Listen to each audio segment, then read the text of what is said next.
Odyssey, fever grips the classics world. As fans of Christopher Nolan eagerly await the July 17 release of his take on the Odyssey, a different kind of enthusiast is also bristling with anticipation: scholars and other devotees of the ancient world. At universities and high schools across the globe, classics teachers have been preparing for what they hope will be a boom in student interest in their field.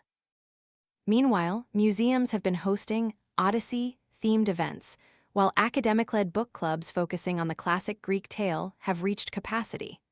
Think of it as Barbenheimer for the classics department. Still spending forever chopping vegetables?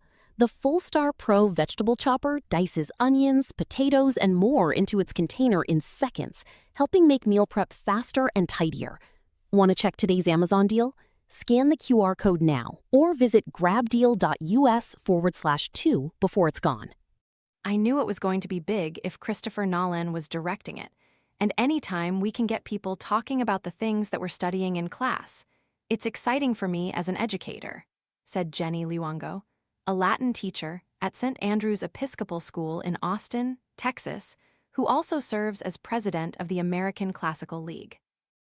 Based on the ancient epic poem by Homer, the film stars Matt Damon as Odysseus, the king of Ithaca, whose 10-year-long journey home after fighting in the Trojan War is marked by numerous encounters with mythical beings. Given Nolan's record of creating blockbuster films that dominate the culture, including Oppenheimer, 2023, Inception, 2010, and his Batman trilogy, Hollywood analysts have been forecasting massive box office returns for The Odyssey, with some speculating it is likely to surpass more than $1 billion in sales worldwide. Another sign that the movie is already generating huge buzz, at least in the media. In addition to online debates over the casting, costuming, and accents teased in the film's trailers, Emily Wilson, the classicist whose 2017 translation of The Odyssey Nolan has said he read, is experiencing a huge burst of attention. With the movie coming out, I am inundated with queries from journalists, Wilson told CNN. All this hoopla is not without precedent. After Ridley Scott's Gladiator came out in 2000, the New York Times noted a surge in books being published on the ancient world, a phenomenon it dubbed the Gladiator effect. The monumental success of that movie, which earned more than $460 million and won 5 Oscars, including Best Picture, also kickstarted a wave of similar films like Alexander, 2004, Troy, 2004, and 300, 2006, as well as TV shows like HBO's Rome, 2005-2007. Scholars also reported that the phenomenon increased student intake in the classics. Now, work is underway around the world to ensure Nolan's latest movie has the same impact. In Los Angeles, for example, staff at the Getty Museum planned an entire day of events at the end of May that was inspired by the film and included lectures, discussions, and a selection of performances from a folk opera adaptation of the Odyssey.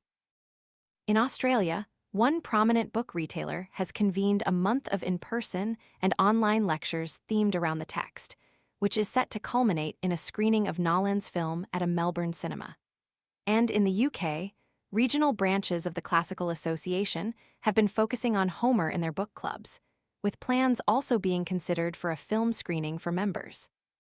The movie has already attracted new audiences to our charitable work and events, and we're excited for more engagement, said Katrina Kelly, the association's engagement director. We are very much looking forward to seeing Nolan's take soon.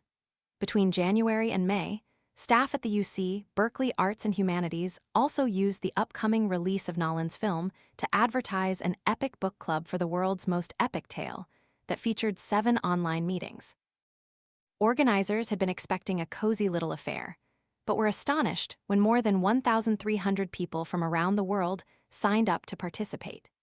In February, UC Berkeley enlisted Kim Shelton, one of its professors of ancient Greek and Roman studies, to provide 9 minutes of commentary on the film's costumes and settings when the trailer for Nolan's movie was released.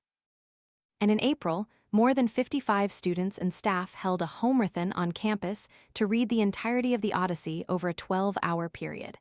I hope there is a surge in interest, Shelton said. I am teaching my class on the Trojan War this fall for that exact reason. Further north, lovers of ancient literature are also bracing for interest to peak. Robert Weir, the president of the Classical Association of Canada, recalled that after Gladiator was released, the number of students taking introductory courses in Greek and Roman civilization at the University of Windsor, where he is an associate professor, roughly doubled to 250-300 from just a few years prior.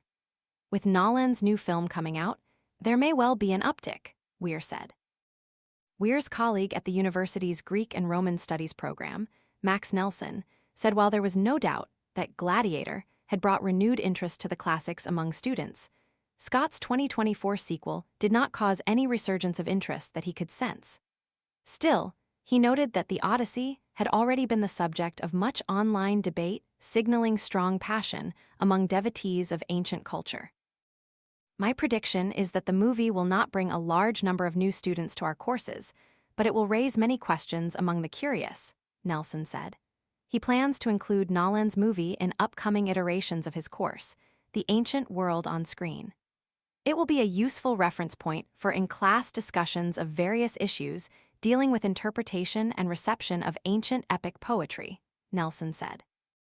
Papathanassopoulou with the Society for Classical Studies said her organization is already planning to invite the public to a round table of experts discussing the film when they meet for their upcoming annual conference in Boston in January. Papathanassopoulou said many of her past students have credited popular works inspired by the classics, including the Percy Jackson and the Lightning Thief books and movies, as well as the Hades video game franchise, for opening their minds to a field that may at first seem elitist. She sees The Odyssey movie as a similar opportunity. I think a lot of us have realized that if we want to keep our field alive, we have to really engage right with contemporary voices, to really engage with artists, Papathanassopoulou said.